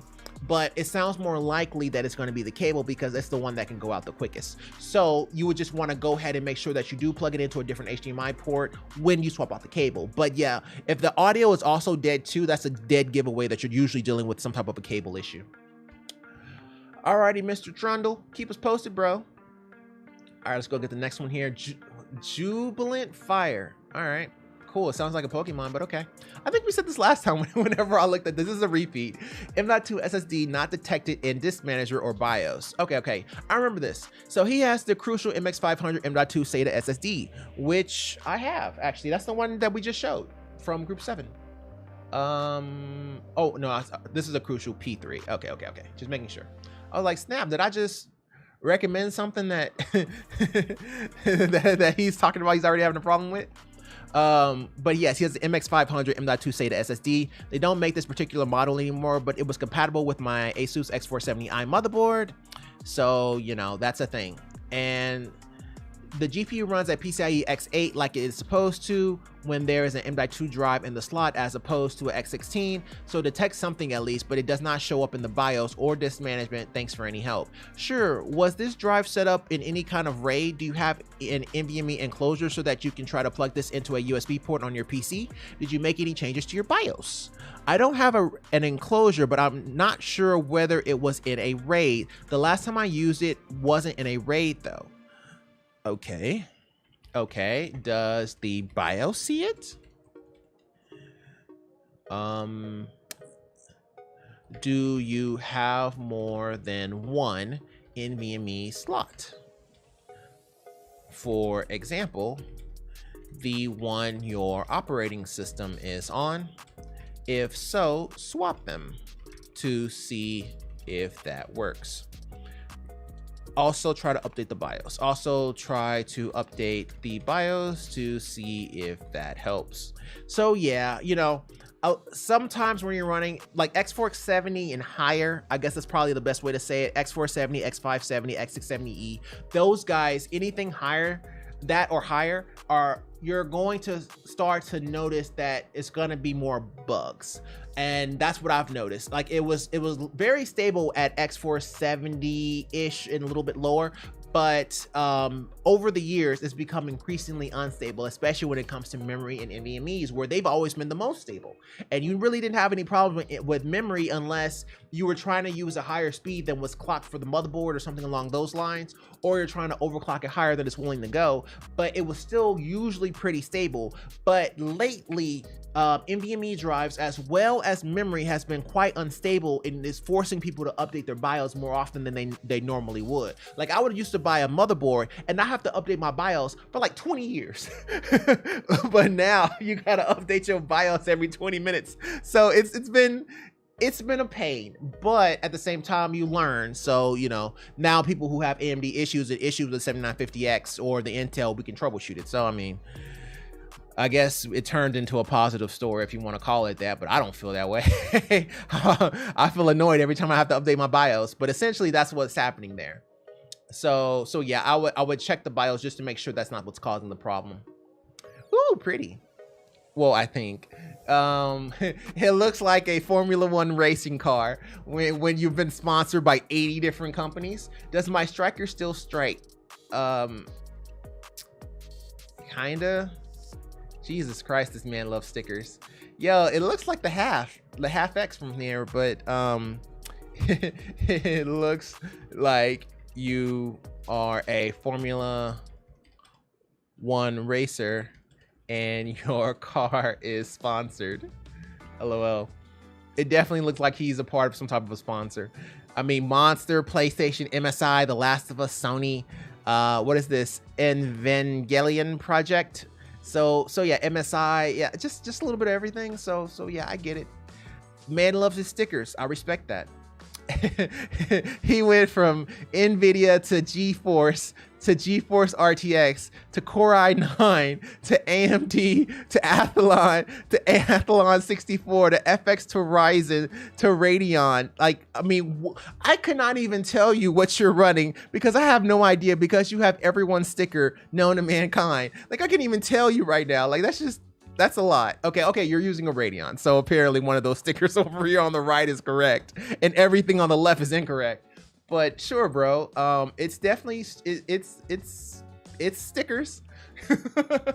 All right, let's go ahead and go to the next one here. I mean, but it is nice.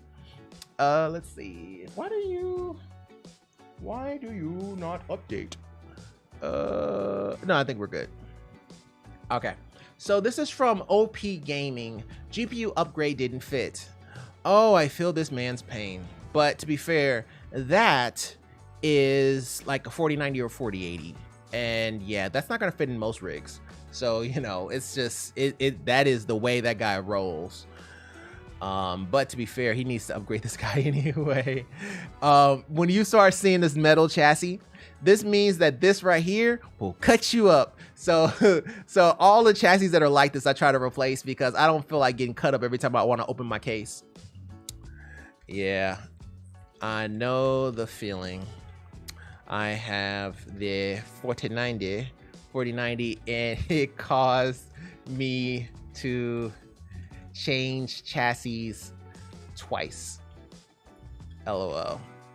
Yeah, that Gigabyte RTX 4090 is huge. 338 millimeters, 340 millimeters. Yeah, it's a huge pain in the butt. But, you know, gotta do what you gotta do, I suppose. Alrighty, OP Gaming, congrats on your build, kinda, even though, you know, you may have to get an eGPU for that guy. But hey, you know, JD007, no mic hearing from team players in PUBG with PlayStation 5. We went to PUBG, so I remember this. We downloaded PUBG just so we can see if there's settings in PUBG that we can go to, but PUBG makes you do the trial before you can actually get into the game, so we didn't feel like doing all that because ain't nobody got time for that. And I don't want to see myself get smoked in PUBG because I don't know how to play because I'm trying to help a customer. So we're just going to skip right past that and just troubleshoot without it. So, but yeah, I ran into a network issue while we were trying to download PUBG to troubleshoot this with you, but we will return tomorrow. In the meantime, in your settings, sound, input devices, what does it say it's set to? And we've been going back and forth here. It's just us talking up here. And he said, he had it set to all audio output to headset. And I said, what kind of headset are we dealing with on this one? What are your options in the audio output as well as the audio input? Do you have other options outside of all? Do you play other games? Are they not working as well? One, I'm using a Logitech G431 wired headset. Two, in audio output, I get the following options. All audio headset, including voice chat and sound. And second option for TV output sound. 3, yes, I play Call of Duty Warzone and it works fine. So he only has the issue in PUBG. Okay. Okay. So it sounds like this may be audio settings in PUBG itself. But when I went into the game, it made us do the trial first, and I was live streaming and didn't want to get embarrassed. LOL. But what are the settings for audio in game?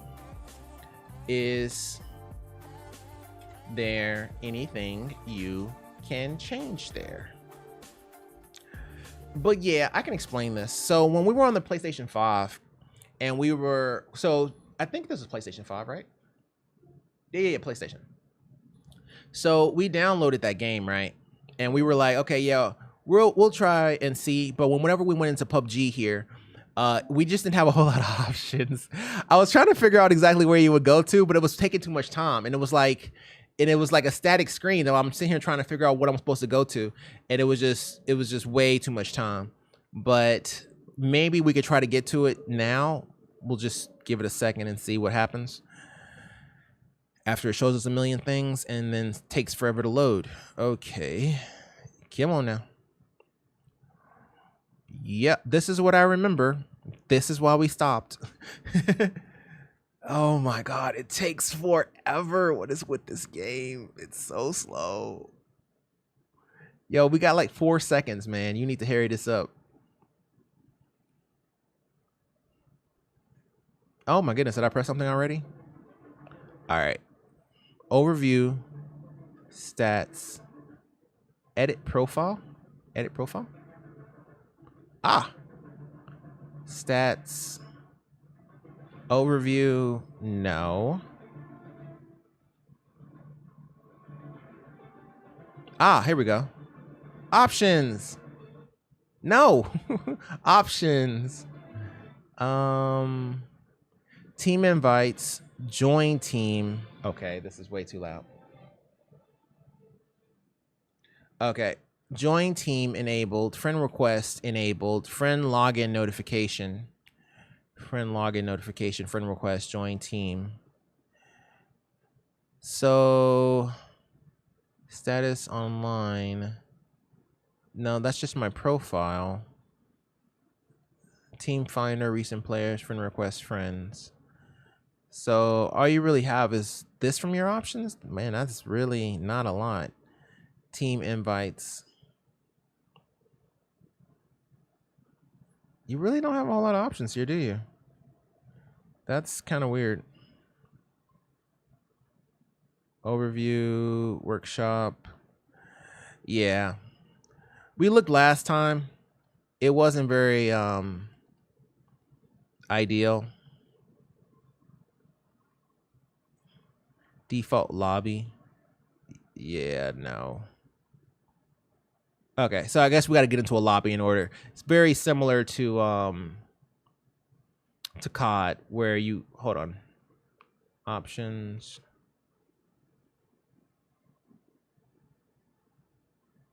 Okay. Daily supply events.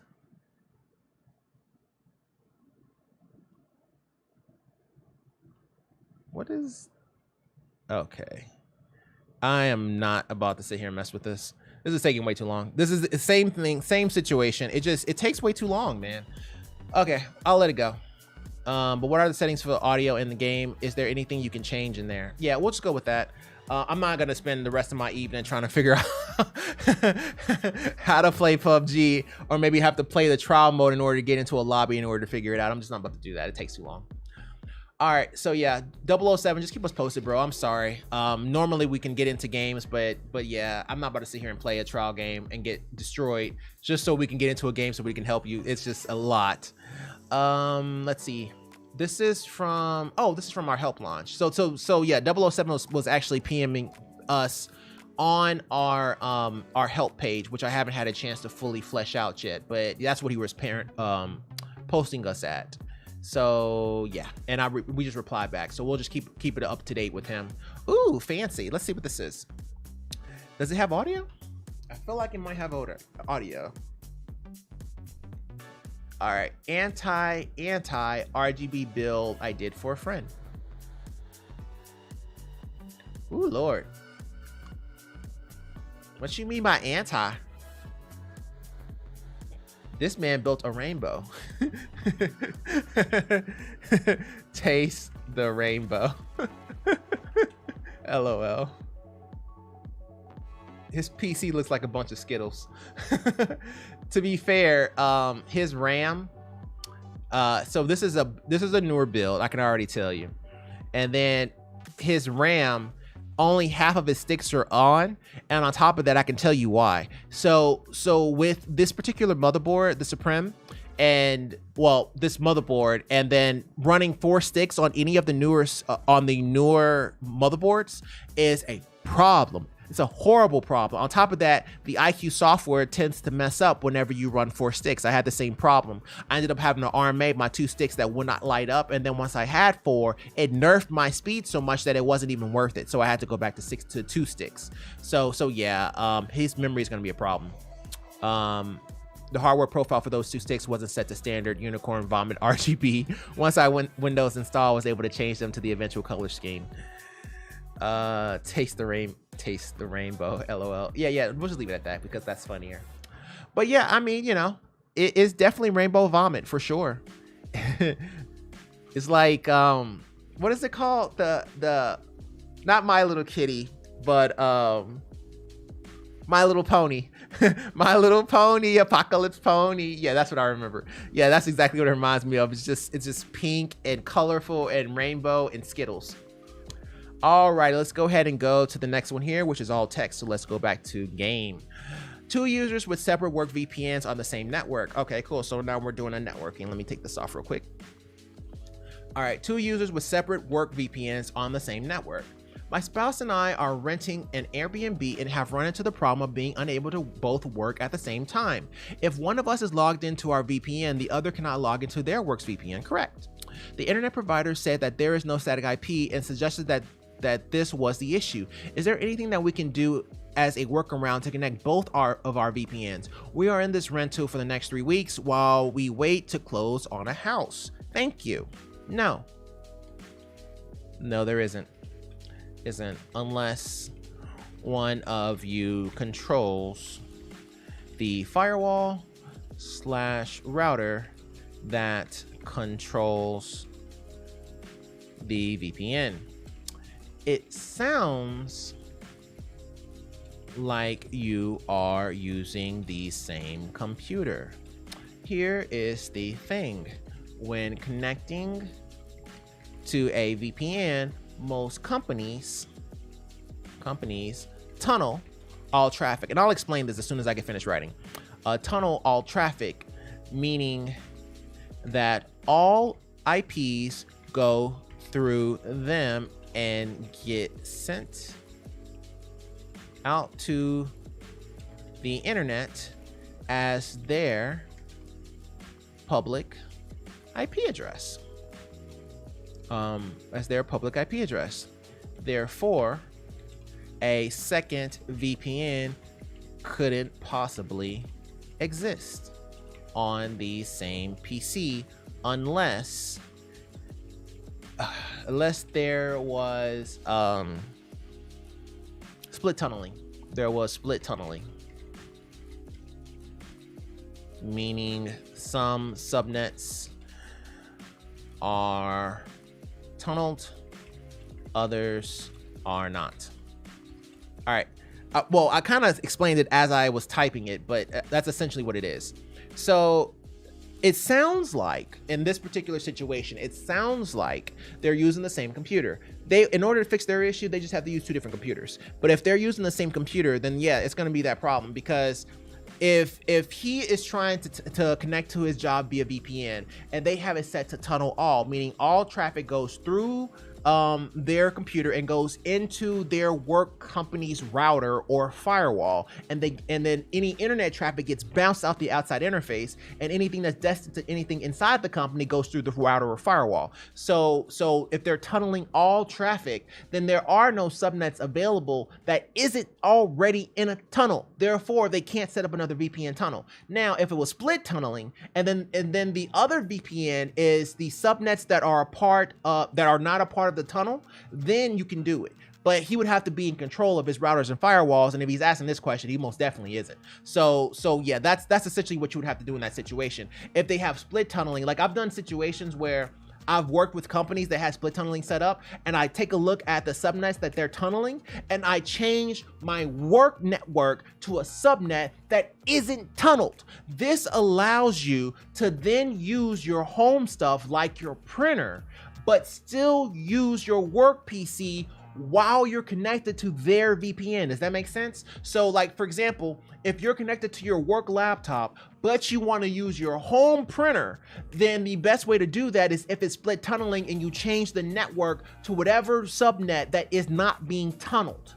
And that's how you get that set up. So that's the reason why you do that. And I've done that plenty of times, depending on whatever company I've worked at, or if I was in control of the router or firewall on that VPN tunnel. I would just see what subnets are available, and then I would change my entire home network to that subnet so that it doesn't get tunneled. And then I can connect to my printer just fine. So whenever it sees something going to that particular printer, it'll send it out the computer, and then anything else will go through the VPN tunnel. So that's what you would do for that situation. But of course, you have to be in control of the router and or firewall. Hopefully I didn't go too far, but that's what you would do to troubleshoot that particular issue. So sorry, I try not to go too far into networking, but I don't know. I think if you watch this for a long time, you're gonna get a CCNA. Somebody's getting a job if you keep watching this. So yeah, that's pretty much how that works. But yeah, but you know, it really kind of depends on if they have split tunneling, or you can go into the VPN settings and see exactly what IPs are actually being tunneled, but it depends on which software we're using. You know, if it's, you know, AnyConnect or anything, I mean, it really just depends. So depending on which software you're using, it dictates what subnets are getting tunneled or how they have it set up, so on and so forth. But yeah, it sounds like you're using the same computer. No, if you're using the same computer. If you are, no, would need to use two different computers. We'll say it like that. There may be a situation where they may be connecting to the same hotspot. All right, this is going to get complicated. I'm not going to go too far. There are certain situations, like for example, the iPad and the iPhone.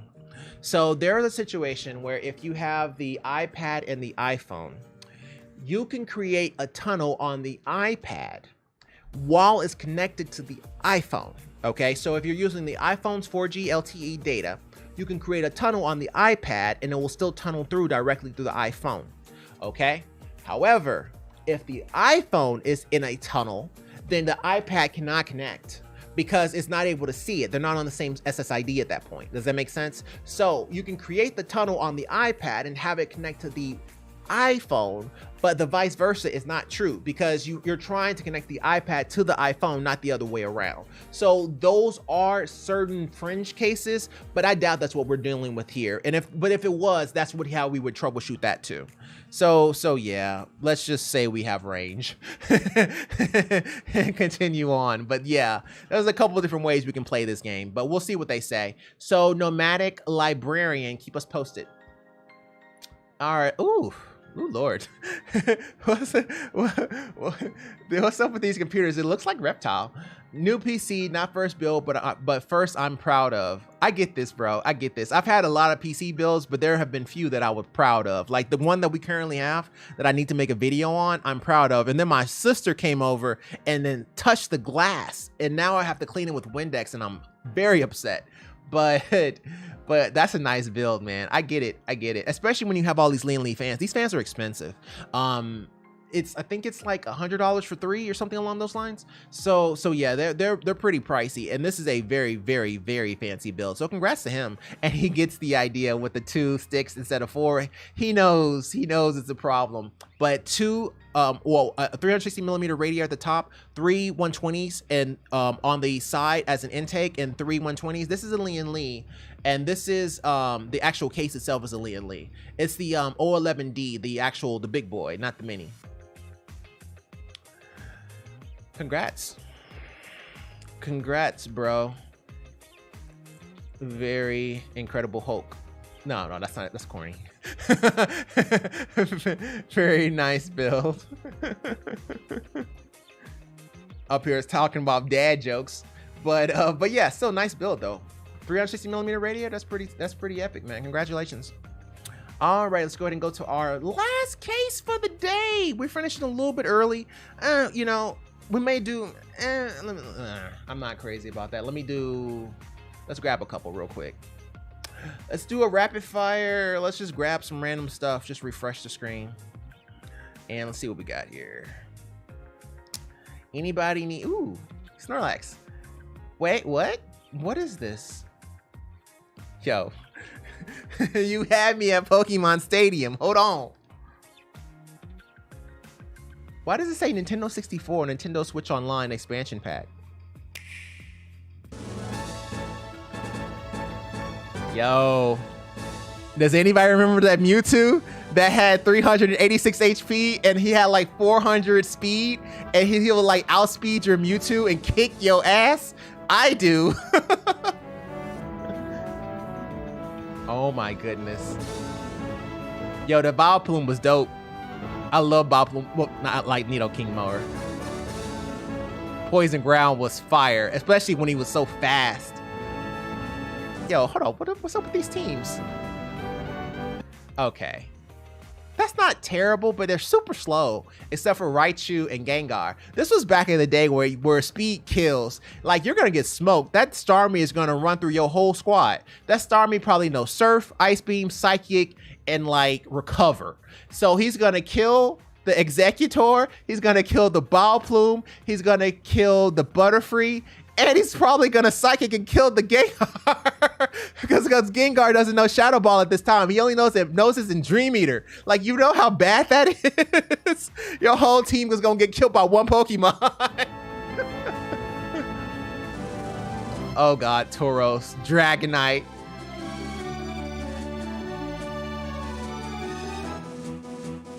Oh, I remember this. The mini games.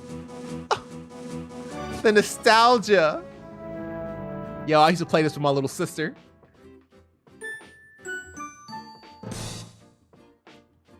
Poor Psyduck.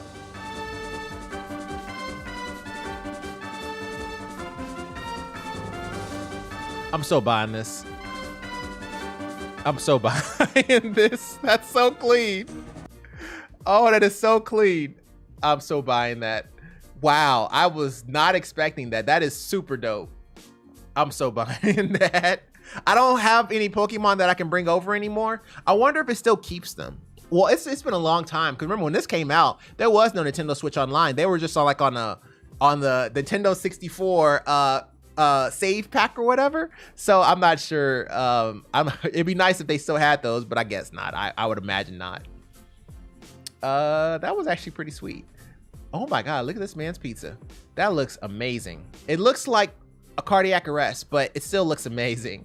It's a pepperoni pizza, garlic knots, and a calzone all in one. Oh, yeah, garlic knots, calzone. Yeah, this is your daily salt intake for the entire year right here. One pizza. Oh yeah, ROG Ally, we already talked about that. Mountain Dew, Major Melon. Okay. Oh, your cat got you Starbucks. That's so sweet. Okay. All right. So yeah, we'll call it on this one. We'll do this last one here.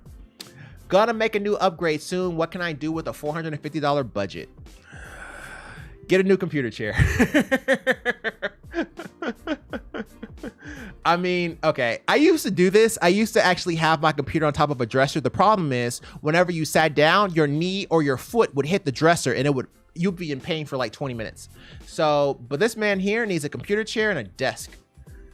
I would say computer chair and desk. Unless you travel. Unless you travel a lot, then I would say a backpack. Unless you travel a lot. No, actually, I'm not gonna say that. I'm just gonna say unless you travel a lot. LOL. But yeah, I mean, a laptop with a monitor, you know, and a mouse, that's pretty normal for a lot of people these days. So, I mean, I wouldn't say anything bad about it. It's just that that chair is not very good posture. And on top of that, with this chair here, there's no way for you to rest your elbows horizontally across the table to actually play a game. So even if you wanted to play a game, it would be very, very uncomfortable for you. So yeah, I would say a computer chair and a desk would be the best thing that you can do with $450 for you. All right, and we're gonna go ahead and call it. What a day. Oh, good, nice catching up with everyone and getting caught up and helping a lot of people. So we'll go ahead and call it here. Alrighty, and if you like this video, go ahead and like button. If you really like it, go to subscribe. I love you either way. Take care, all the best, and bye. I will see you tomorrow.